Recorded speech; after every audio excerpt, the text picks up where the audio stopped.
His problem is he signed a 3-year contract over there, which apparently he's going to honor.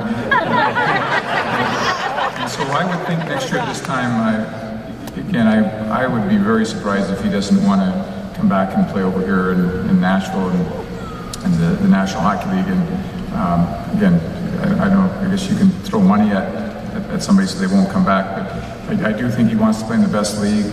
Every conversation that I have with him, it's always the same situation, and I think he's really getting hungry and itchy to come back here. So ask me that question next year at this time. I should have a definitive answer. All right, AJ, we'll hold that place there for you. Okay, Shea, we touched on this just a little bit about being the captain now.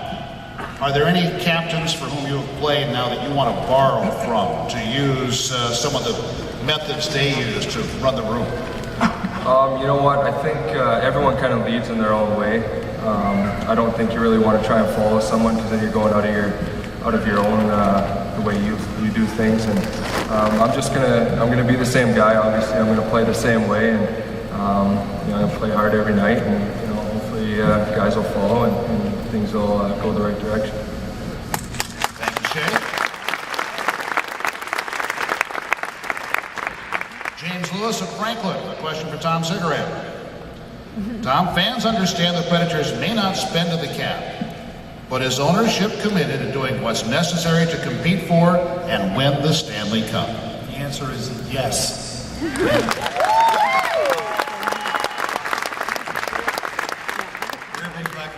Too, and we are committed to bringing the Stanley Cup to Nashville. We are continuing to invest. We're looking for new investors from the Nashville area who also believe in hockey and its future here. And if any of you would like to become an owner, you just call me up and we'll see what we can do. But the bottom line is the centerpiece of, as I said before, what we want to do is have a Stanley Cup winning Nashville Predators hockey team. Thank you, Tom. Barry Trotz, Chris Alexander from Smyrna, wants to talk about special teams. What has been done or will be done to improve both the power play and the penalty kill? Well, I'll start with the PK. I think last year we had a big turnover in that area. We lost guys like Fiddler and Nickel and Greg Zan and people like that. We used a lot of people that, I'll say, didn't take as much ownership in that area. And for the most part, I think we can get in the top 5, which we have been probably 5 of the last 6 years. We've been in the probably at least the top 10 at least. But we've been a top 5 team a number of times. In terms of the power play, I throw this at David at one time that our power play had gotten better the last 3 years, which is hard to believe. And I looked it up, I checked it out, and we really had a bad start. And we had a bad ending. We're sort of caught in between. So the roles of the power play will be changed. I think we have to change our philosophy a little bit in terms of what we want to do. We have some great assets. We have Shea on the back end and Ryan Suter and a lot of our assets. We try to use them as much as possible. Teams are smart on the other end. They've taken away a lot of our ability to do some of that. And so we're going to have to change our outlook and maybe tacking low a little bit more, those type of things. We've got to take what the other team is giving us and not try to force it down their throat all the time a little bit. So we're going to have to take a little bit of a time out, if you will, and start from ground zero with the power play. And so that role will be handled more by myself this year, so you can yell at me this year. I'll take a more active ownership in that. And we've talked about the philosophy and even personnel. And from that standpoint, we just added a great piece in Matthew, and we've got some good pieces in Shea and guys like Ryan Suter and that. So I think you're going to see a little more active power play. Our power play was too stagnant.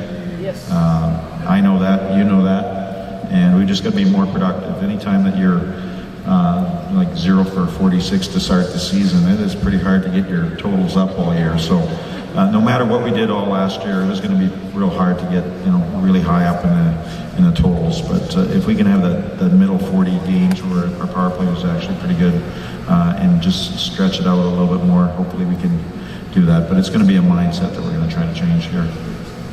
All right. John Burt from Old Hickory for David Poile. What are your plans for backup goaltender? You've sort of touched upon it, but We're going to talk about that this weekend with all the coaches.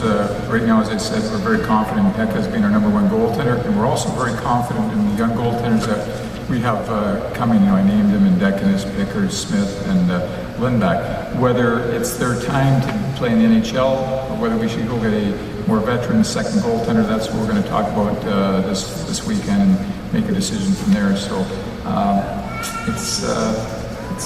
we just haven't made that decision. Is where we are. So we'll see what this conditioning camp. Why don't you come out on Saturday? We're going to have kind of a scrimmage on Saturday, Barry. We'll have the goaltenders, and if they're good, we'll go with one of them. Yeah, we're going to do some fun games that day and some scrimmages, so you can let us know. or as they would like in the movie Miracle, this is your time. And would somebody say that to them? Nick Williams from Clarksville. For Ed Lang, not about parking. Are there plans to continue the 220 plan next season? Good question. For those of you who may not know, the 220 plan was something we offered last year where you could sign up for 2 years. We'd hold your price flat for 2 years, and you pay over 20 months, so therefore the 220 plan. It was very successful. We had over 50% of our season ticket holders sign up for that plan. The comments we got back from people were very favorable. So we are definitely looking into doing something next season. No decision has been made yet, but we are definitely considering doing something for next season. For David from Seth Dean in Murfreesboro, can you address the contract status of Patrick Hornqvist and Cody Franson? I'm working on them on a daily basis. They're Shea's agents. They're the only guy I ever talked to now. But it's ongoing. I mean, it's confidence you can do in a contract negotiation. We're going to get them done. It's just ongoing. There's a lot of comparables out there to other players, and you kind of move at the same pace other teams move at. But I've been in constant contact with their agents, and we'll get it done. Hopefully for them and for us sooner than later. That's something for the fans to understand. This is in a way like real estate, because you bring up the word comparables, and that's what's used. Exactly. I mean, everybody goes by the stats or years pro or any number of things, and again, every signing affects the next signing. So, right now it's just a little bit of a comparable situation between myself and the agents, and possibly waiting for some other players to sign. But like I said, the bottom line is that they want to be here, and we want to get them signed, and we're going to get them signed fairly quickly. Rob Douglas from Nashville. Fred Lang. How will the convention center impact the Predators and Bridgestone Arena? And when it's completed, will that enhance chances for Nashville to host an All-Star game? Well, first of all, the convention center will add 1,800 parking spaces. So I didn't get away from the parking question, but it's scheduled to open February 2013. It is going to be, clearly it's going to be just a huge, tremendous benefit for Nashville in terms of the hospitality industry, bigger conventions. It's going to be great for Nashville. But it will give us a greater opportunity to sell group tickets to the conventioneers, so it's going to help us fill this building every night. And in addition, having such a great facility like that is going to give us an opportunity to bid on an all-star game. So I think, as early as 2014, 2015 will be a good chance for us to go out and try to get an all-star game.